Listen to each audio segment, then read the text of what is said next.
It's lovely weather at the moment. Have you found any nice spots for a craft beer anywhere around Bristol at the moment? No, certainly not. It's too busy. Fair enough. Fair enough.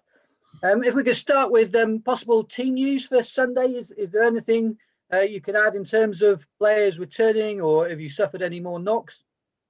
No, we've not had any further problems with players' availability. Baker may be involved. Have to wait and see. But yeah, it's we clearly we at the moment we don't have too many options to shuffle the pack, so to speak. But there may be a couple of changes in the lineup for the game. Is it possible Danny Simpson could be involved? I think you said the other day there was nothing to worry about. Yeah, not this week. But he could be back before the end of the yeah, absolutely. Yeah. Okay. And Nathan Baker, you say he could potentially be involved. Yes. What was the problem with him again? Well, was it a calving? He's been out for a long time, so he's had a bit of a thigh problem. But yeah, it seems to be resolved now, and he's trained pretty well for a couple of weeks now. So hopefully we'll see him back. Just on the Wycombe game, obviously you had some strong words to say after that match. I just wondered, there were so many young players who finished that game. I was looking through the players there: Semenyo, Sessegnon, Masengo, Backinson. These guys are some of them are really in their sort of breakthrough season in the Championship this year. Does that need to be taken into account, despite the result and the way it panned out? Well, I think, Gregor, in all honesty, that's for you to make that call yourself. You know, I'm not somebody who particularly wants to harp on about things that aren't okay. I don't want excuses, but the reality is that we're relying on players who are, if you like, making their way through the game, and playing in the Championship is a step up for a number of our players. But I think the players that you've mentioned there are doing particularly well, especially when you consider they're having to perform, or they are performing in a side which is at the moment not really firing, and we have problems to solve in the short term, but in the longer term as well, we need to make sure that our squad has a more balanced look to it. And clearly, with the number of players that we have unavailable, it makes it more difficult to take some of the younger players out of the firing line. But what I will say is that I think for those players, if they come through what is a very tough run of form for us as a club, but for them as individuals developing in the game, if they come through it with intact, let's say, then they will get a lot of benefits from this experience in the longer term. But you know, I think you've heard me say on many occasions, it's always trying to get the balance right between giving younger players exposure in the first team environment, but not damaging them too much. But you know, it's the situation is what it is, and there's no getting away from the fact that the facts that we look at the moment in terms of our form, points picking up, it's really not good enough. It's not what we're looking to achieve, but we have to deal with the situation as it is, and that is preparing now for another game, another Championship game at home where our form's not been good, and the players, not just for themselves but for the club and for the team, have to produce a performance which allows us to pick 3 points up, and that will be, you know, that's in the context of where we are in our season, it's not an easy thing for us to do, but I will continue to put my faith in the players that we have available, and I and the rest of the staff have an obligation to be as positive as possible with them to create the framework for them to go and perform. And that is, I always take the responsibility for the team because it is my team. But it's clearly not going to be a straightforward. It's not a straightforward problem to solve at the moment, but we keep at it because that's what it's about. I want our players to come through this experience and understand the value of the team. And at the moment, we've been too fragmented at times. Players always have a better chance of playing well as an individual if they have an understanding and a commitment to the team's needs, and that's the most important thing. That we will be a success if we operate more efficiently as a group, as a team of people, and that is the most important thing. So those are the challenges, both in the short term, medium, and long. And if we want to create a winning environment, then shared accountability and shared responsibility is paramount to that. Just picking up on one thing you said there, Nigel. You said fragmented. Yes. Just if you could expand on that a little bit. You're talking about the in the dressing room, or I take it not on the pitch at all. You mean? No. The reference I'm making there, Gregor, is really that during games, when it's impossible, I think, really to dominate games for 90 minutes. And what's required during a game situation is when the team is experiencing more difficult moments, then it's really important that we continue to do what we work at doing and what we talk about doing. And I think after the game the other night, I talked somewhat about players somewhat going off on tangents, and that's something that's really important for us to deal with, and that is for us to have a very strong team ethic, and that is about that's not just on the physical level, that's to do with the more psychological side of it, and just the very basic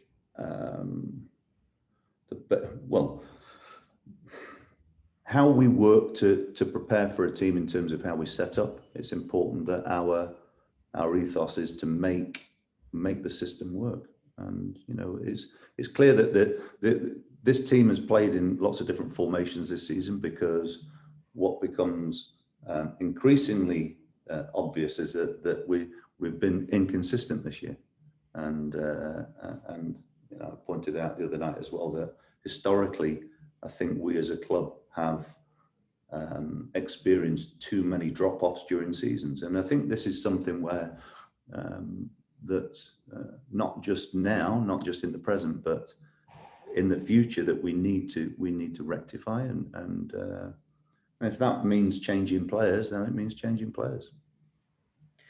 That rough form that you mentioned, then obviously I think it's one win in the last 10 games now.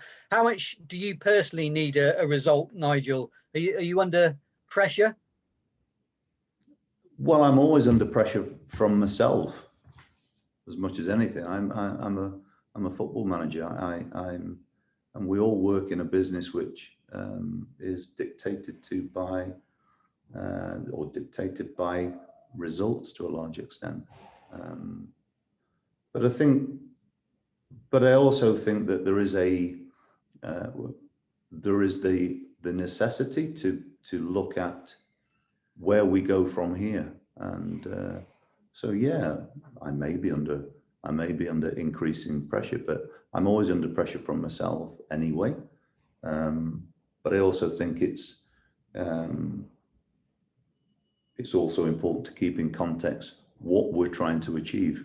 Are we aiming to be in the Premier League? We're certainly miles away from it at the moment, but strategically, it's important to get to have a a vision of where we want to be. And of course, to do that, you need to have a real handle on what the journey looks like. And so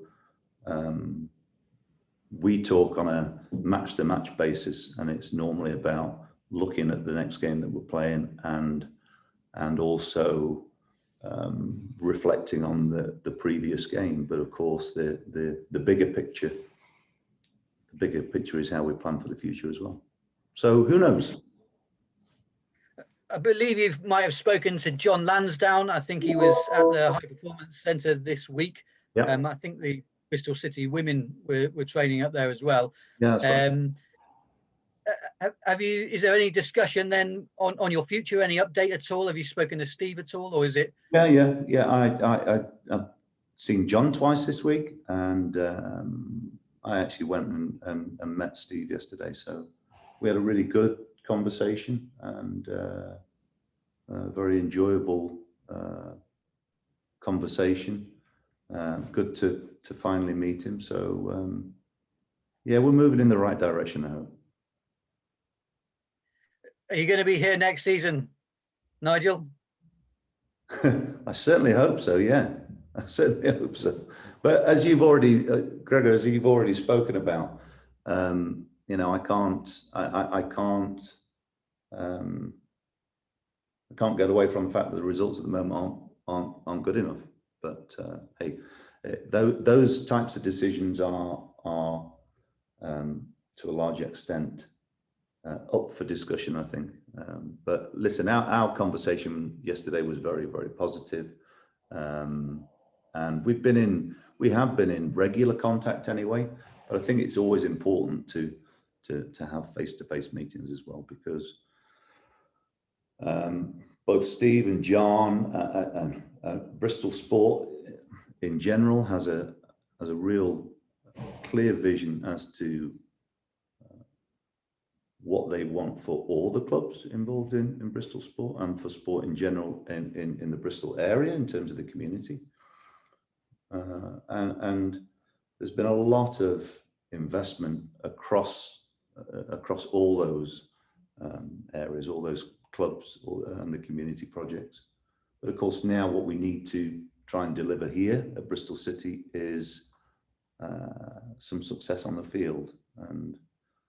But to do that, we need to negotiate the rest of the season and make the appropriate plans moving forward. So I think all those things together are, you know, there's a lot to take in there. There's a lot to be discussed. But of course, just in the short term, it's about trying to improve both our performances and results between now and the end of the season. I keep saying it's important to get a response, but at the moment that's still the positive response and positive results still elude us in terms of winning games. We have had a couple of more gritty performances in terms of the draw at home against Notts Forest and the Sheffield Wednesday game, but we need to get back to winning ways. And I think the players understand that themselves in terms of igniting their own self-belief. So I have to just say that what now we must do is be very visible and take the responsibility for our own actions. And that's myself, the players and staff included together. That's how it has to be. Last question on those talks. Do you envisage any outcome coming soon? Just because I think Bristol City fans will see these as absolutely crunch for the club, obviously moving forward, not just yourself, but in terms of the makeup of the club. Obviously, Mark Ashton needs to be replaced in some manner as well. So it seems like a crossroads, I think, for many people for the club. Yeah, I think that's a good point, Gregor. I think that's a fair observation. And but crossroads, you see, give you options, don't they? I think that's a line from a song, but I can't think which one it is. But crossroads do give you options, and that is something that's very important. It's very important now that football is, and sport is, an emotional game, and none of us enjoy going through these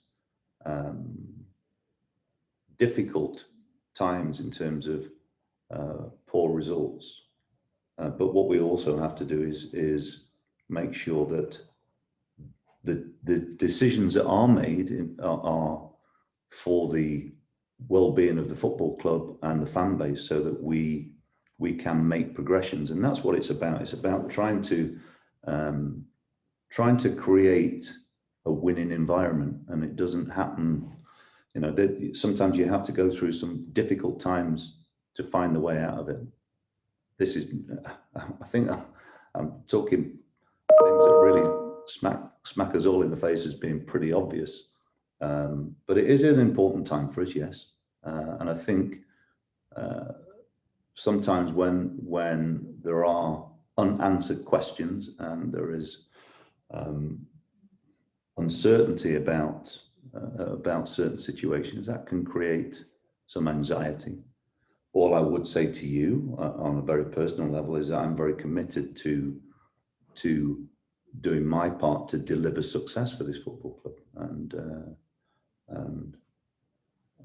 because I'm still a very ambitious person, even though I'm a bit older than I was a few years ago, but my ambition to succeed is still very, very high, and the club's is too. But as I say, we have to get through this period of time intact to start with, because it's very important that our fan base believes in us as a football club. Just finally, then, getting through this what period. You said, final question. Yeah, just getting through this period intact. Then let's just round off on the game tomorrow. Then, Nigel, how do you see the challenge of Luton, and how do you see the general picture? You're very close, aren't you, to basically guaranteeing being in the Championship next season? But maybe just one last thing to do. Greggy, do you know something with that? There's a lot more benefit and a lot more satisfaction by achieving that, by getting your own results right. And I think one of the frustrations, I would imagine for our fans, is that we are spurning opportunities of doing that. And I think that's a frustration for us here too. But yeah, I mean, we've got to make sure that games like tomorrow, we perform ourselves, because we can talk about our opponents, what they do, what they don't do, what the strengths, weaknesses are. But the bottom line is we're always talking about our own performances and why things haven't happened. So, you know, that's my priority at the moment, is working hard to get our own performance right. And it remains elusive at the moment, but I and we will continue to look to find the answers.